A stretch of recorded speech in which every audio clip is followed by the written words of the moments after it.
The sun god. Strangely enough, I, who have an exceptional memory for spoken words, cannot, by any effort, recall what Edmund said, as his face beamed in upon us. I have only a confused recollection that he spoke, and that his words had a marvelous effect upon my broken spirit.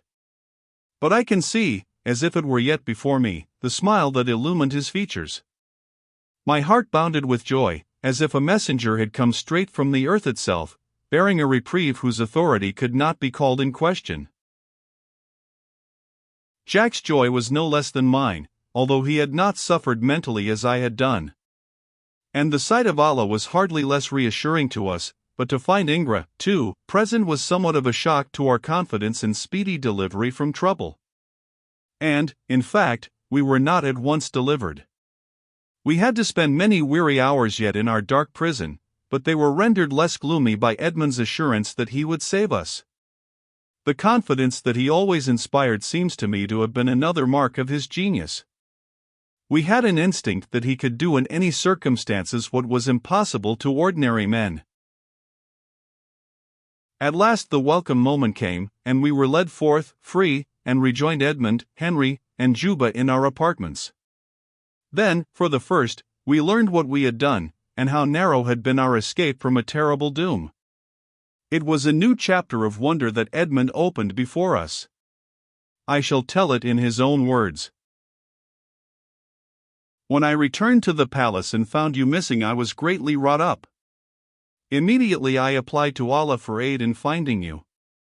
She was quickly informed of all the circumstances of your arrest, and I saw at once, by the expression of her features, that it was a matter of the utmost gravity. I was not reassured by Ingra's evident joy. I could read in his face the pleasure that the news gave him, and I perceived that there was again opposition between him and Allah, and that she was trying, with less success than I hoped for, to bring him round to her view. With no little trouble I finally discovered the nature of your offense. I understood it the more readily because I had already begun to suspect the existence among these people of a strange form of idolatry, in some respects akin to the earth worship of the cavern dwellers.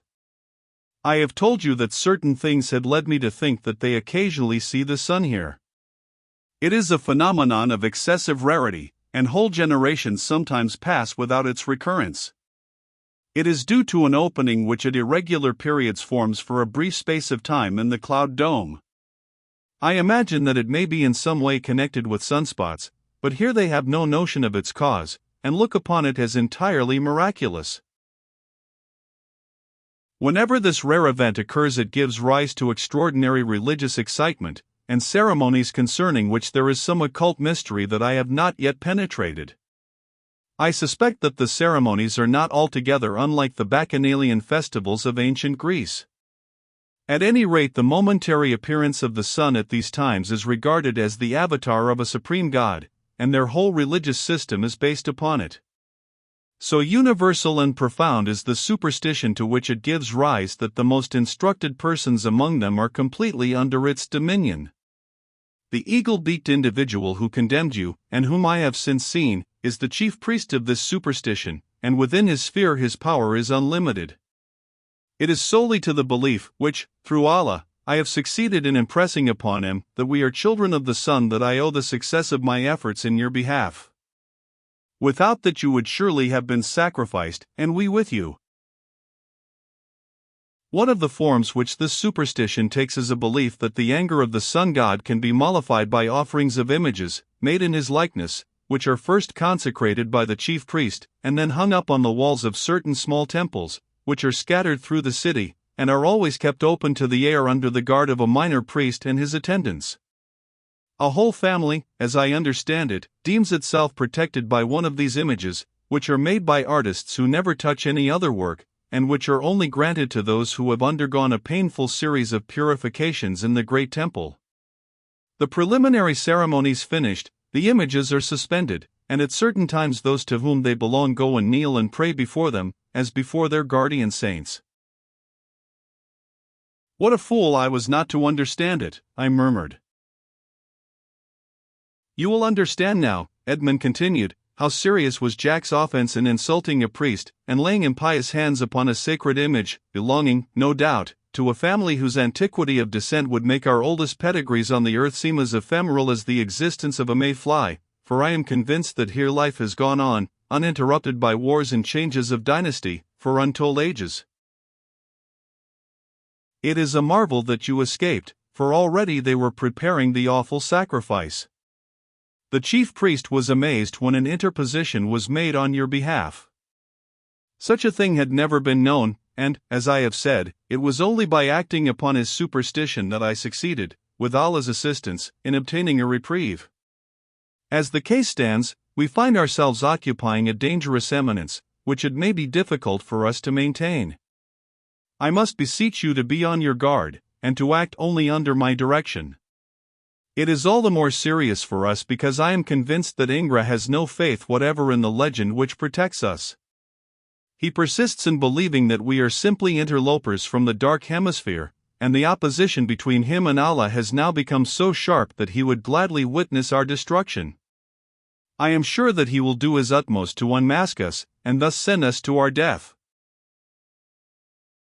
But, I began. Wait a moment, said Edmund, I have not yet finished. I must now tell you who Ingra is. He is the destined consort of Allah. That explains his influence over her. From what I can make out, it appears that he is of the royal blood, and that the marriage of the queen is arranged, not by her preference, but by an unwritten law, administered by the chief priest. She has no choice in the matter. I should say not, broke in Jack. She never would have chosen that jackanapes. If you hadn't spoiled my aim, I'd have relieved her of the burden. Not another word of that, said Edmund severely. In no manner, not even by a look, are you ever to express your dislike of him. And remember, you must govern your very thoughts, for here they lie open, as legible as print. Hang me, growled Jack, if I like a world where a man can't even think his own thoughts because his mind goes bare. Take me back where you have to speak before you are understood. When you have wicked thoughts, don't look them in the eyes, said Edmund, half smiling, and then you will run no danger. It is through the eyes that they read. Now, to resume what I was saying, I am more than ever anxious to recover the car, and to find the materials that will enable me to repair its machinery. With it in our possession, and in good shape, we shall be in a position to run away whenever it may seem necessary to do so, and in the meantime to impose our legend upon them by the possession of so apparently miraculous a means of conveying ourselves through space. It will be overwhelming proof of the truth of our assertion of an origin outside their world, and perhaps, upon the whole, it is just as well that they should think that we belong to the sun, of whose existence they have some knowledge, rather than to the earth, of which they know nothing, in spite of the inkling that Juba succeeded in conveying to them. The car is here, isn't it? I asked. Yes, it is in the great tower, but it is useless in its present condition. And what materials do you want to find? Primarily nothing but uranium. They understand chemistry here. They have the apparatus that I need, but they do not know how to use it as I do. The uranium certainly exists somewhere. They mine gold and silver, and other things, and when I can find their mines, without exciting their suspicion, and can get the use of a laboratory in secret, I shall soon have what I need. But I must be very circumspect, for it would not do to let them perceive that chemistry really lies at the basis of our miracle. It is this necessity for secrecy which troubles me most. But I shall find a way. For God's sake, find it quick, Henry burst out.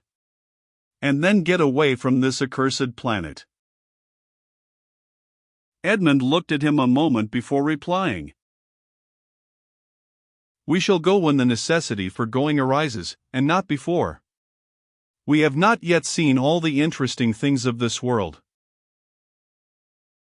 I believe that even Jack and I shared to some extent Henry's disappointment on hearing this announcement. We should have been glad to know that we were to start on the return journey as soon as the car was in shape to transport us. But the event proved that Edmund's instinct was, as usual, right, and that the things which were yet to be seen and experienced were well worth the fearful risk we ran in remaining. While Edmund undertook the delicate inquiries which were necessary in order to determine the direction that his search for uranium should take, and to enable him to conduct his chemical processes without awaking suspicion as to his real purpose, we were left much of the time in charge of a party of attendants who, by his intercession, had been selected to act as our guides when we wished to examine the wonders of the palace and the capital. Sometimes he accompanied us, but more often he was with Ala and her suite, including her unilluminable satellite, Ingra. "I bless my stars that he doesn't favor us with his delightful company," was Jack's comment, when he saw Ingra tagging along after Ala and Edmund. I privately believed that Ingra had his spies among our attendants, but I was careful not to mention my suspicions to Jack. But, oh, the delight of those excursions! Those streets, and those aerial towers, which rose like forests of coral in a gulf of liquid ether. They shine often in my dreams. 1,000 times I have tried to put into words, simply for my own satisfaction, a description of the things that we saw, and the impressions that they made on my mind, but it is impossible. I understand now why the tales of travelers into strange lands never convey a tithe of what is in the writers' minds. They simply cannot, the necessary words and analogies do not exist. I can only use general terms, ransacking the vocabulary of adjectives: beautiful, wonderful, fascinating, marvelous, indescribable, magical, enchanting, amazing, inexplicable, sans pareil, what you will, but all that says nothing except to my own mind. Only the language of Venus could describe the charms and the wonders of Venus.